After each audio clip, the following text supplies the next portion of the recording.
Friends, welcome to red roses. ഇന്ന് ഞാനൊരു അടിപൊളി റെസിപ്പി ആയിട്ടാണ് വന്നിരിക്കുന്നത്. കാടമുട്ട വറുത്തരച്ച കറി എല്ലാവർക്കും ഇഷ്ടപ്പെടും. വളരെ സിമ്പിൾ റെസിപ്പിയാണ്. ഈ വീഡിയോ നിങ്ങൾക്ക് ഇഷ്ടപ്പെടുമെന്ന് കരുതുന്നു. നിങ്ങൾക്ക് ഇഷ്ടപ്പെടുകയാണെങ്കിൽ നിങ്ങൾ ലൈക്ക് ചെയ്യൂ, ഷെയർ ചെയ്യൂ. ആദ്യമായിട്ടാണ് ഞങ്ങളുടെ ചാനൽ കാണുന്നവരാണെങ്കിൽ ഒന്ന് സബ്സ്ക്രൈബ് ചെയ്തിട്ട് അടുത്തുള്ള ബെല്ലൈക്കൺ കൂടി അമർത്തിക്കോളൂ. അപ്പം നമുക്ക് റെഡ് റോസസ് അടുക്കളയിലേക്ക് വേഗം പോകും. ഞാൻ ഇന്ന് കാടമുട്ട വറുത്തരച്ചൊരു കറിയാണ് വെക്കുന്നത്. ഒരു 8 കാടമുട്ട ഞാൻ എടുത്തിട്ടുണ്ട്.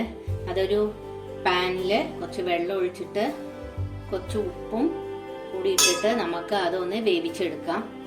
അപ്പം ഇതൊരു 10 മിനിറ്റ് ഒന്ന് ബോയിൽ ആവട്ടെ. എന്നിട്ട് ഇത് ബോയിൽ ആയി കഴിഞ്ഞാൽ ഇത് വെന്തു നിർത്താം. എന്നിട്ട് നമുക്ക് തണുത്ത വെള്ളത്തിൽ അത് ഇട്ട് കൊടുക്കാം. എന്നിട്ട് നമുക്ക് അതിൻ്റെ തൊലി പൊളിച്ച് കൊടുക്കാം. അപ്പം ഞാൻ വറുത്തരയ്ക്കാനുള്ള ഒരു പാൻ വെച്ചിട്ടുണ്ട്. അതിൽ ഞാൻ ആദ്യം ഉള്ളി,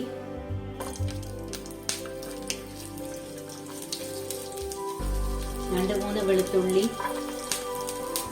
ഒക്കെ നട്ട് കൊടുക്കാം. പിന്നെ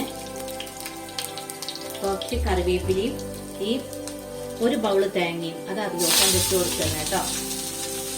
എന്നിട്ട് അതൊന്ന് നന്നായിട്ട് മൂത്ത് വരട്ടെ. അപ്പോൾ ഇതിലോട്ട് ഞാൻ 1 സ്പൂണ് മല്ലിപ്പൊടി, അത് ആദ്യം 1 സ്പൂൺ ആയില്ല കേട്ടോ, അതാണ് 1 സ്പൂണ് മല്ലിപ്പൊടി,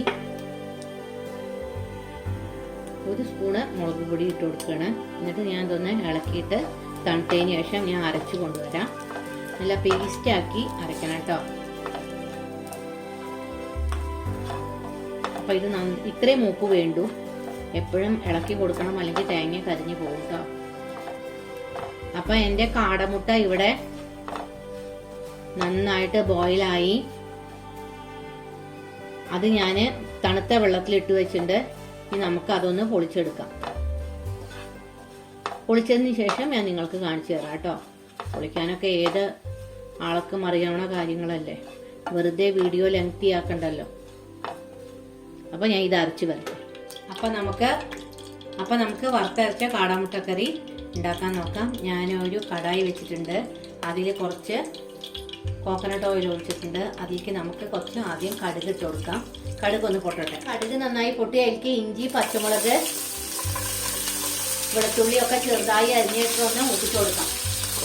ഇതിലോട്ട് നമുക്ക് ഈ സവാള മുറിച്ചത് ഇട്ട് കൊടുക്കാം. ഒരു വലിയ സവാളയും ഒരു ചെറിയ സവാളയാണ് ഞാൻ എടുത്തിരിക്കുന്നത്. ഇതൊന്ന് നന്നായിട്ട് നമുക്ക് ഇളക്കി പച്ചമണം മാറുന്ന വരെ ഒന്ന് മൂപ്പിച്ചെടുക്കാം. സാധാരണത്തെ പോലെ നമുക്ക് അതിൽ കുറച്ച് ഉപ്പും ആഡ് ചെയ്യാം. നമ്മുടെ ഉള്ളി ഇത്ര മൂത്താൽ മതി. അതിലേക്ക് നമുക്ക് കറിവേപ്പിലയും കുറച്ച് പെരിഞ്ചീരകവും ഇട്ട് കൊടുക്കാം കേട്ടോ.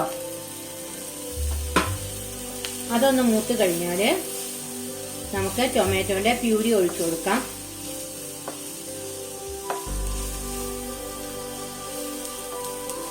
ഒന്നത് മൂക്കട്ടെ.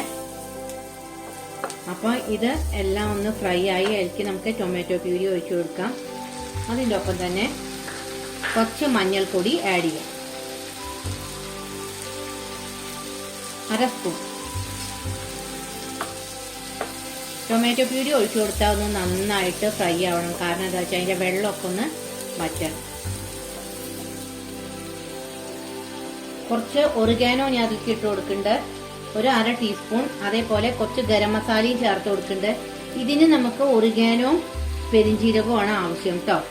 എന്താ വെച്ചാൽ ഇതിന് അതാണ് അധികം നമ്മൾ യൂസ് ചെയ്യുക, ടേസ്റ്റ് വരിക അത് യൂസ് ചെയ്യുമ്പോഴാണ്. അപ്പോൾ ഇനി ഇതൊന്ന് നന്നായിട്ട് ഫ്രൈ ആയിട്ട് ബാക്കി പരിപാടി നമുക്ക് ചെയ്യാം. നന്നായി ഫ്രൈ ആയി ഇതിലോട്ട് നമുക്ക് ഒരു 1/2 ടീസ്പൂൺ കുരുമുളക് പൊടി ഇട്ട് കൊടുക്കാം. എന്നിട്ട് ഒന്ന് ഫ്രൈ ആയി കഴിഞ്ഞാൽ കുറച്ച് വെള്ളം ഒഴിച്ചിട്ട് ഇതൊന്ന് ചെറുതായിട്ട് വേവട്ടെ. അപ്പോൾ ഇതൊന്ന് പേസ്റ്റായി കിട്ടും. നമുക്ക് ഇതിലോട്ട് കുറച്ച് വെള്ളം ഒഴിച്ചു കൊടുക്കാം. ഈ വെള്ളം ബോയിലായി കഴിഞ്ഞാൽ നമുക്ക് ഇതിലേക്ക് അരച്ച് വെച്ച മസാല ചേർക്കാം. അപ്പം നമ്മുടെ ഉള്ളിയൊക്കെ നന്നായിട്ട് വെന്തു. നമ്മുടെ മസാല കണ്ടു നല്ല പേസ്റ്റ് ആയിട്ട് അത് നമുക്ക് ഇതിലോട്ട് ഇട്ട് കൊടുക്കാം. ഇനി മസാല ഒന്ന് തിളയ്ക്കണം. കുറച്ചും കൂടി വെള്ളം ഒഴിച്ചു കൊടുക്കണം കേട്ടോ മസാല ഒന്ന് തിളയ്ക്കാൻ. അത് ഞാൻ ഈ മിക്സി ഒന്ന് ഇങ്ങോട്ട് ആക്കിയിട്ട് അതിലാക്കിയിട്ട് വെള്ളം ഒഴിച്ചു കൊടുക്കാം. അപ്പോൾ ഈ വെള്ളം മതി. എന്നിട്ട് നമുക്ക് ഇതൊന്ന് അങ്ങോട്ട് ഇളക്കി കൊടുക്കാം. ഉപ്പ് പോരാച്ചാൽ നമുക്ക് ലാസ്റ്റ് ഇട്ട് കൊടുക്കാം കേട്ടോ. ഇതൊന്ന് തിളക്കട്ടെ. അപ്പൊ ഇതൊക്കെ നന്നായി തിളച്ചു. ഇതിലേക്ക് നമുക്ക് ഈ കാടമുട്ട ഇട്ട് കൊടുക്കാം. മല്ലിയിലയും തൂവി കൊടുക്കാം. അപ്പൊ നമ്മുടെ വറുത്തരച്ച കാടമുട്ട മസാലക്കറി ഇവിടെ റെഡിയായി. ഇനി നമുക്ക് പുതിയൊരു വെറൈറ്റി വീഡിയോ ആയിട്ട് അടുത്ത് തന്നെ കാണാം.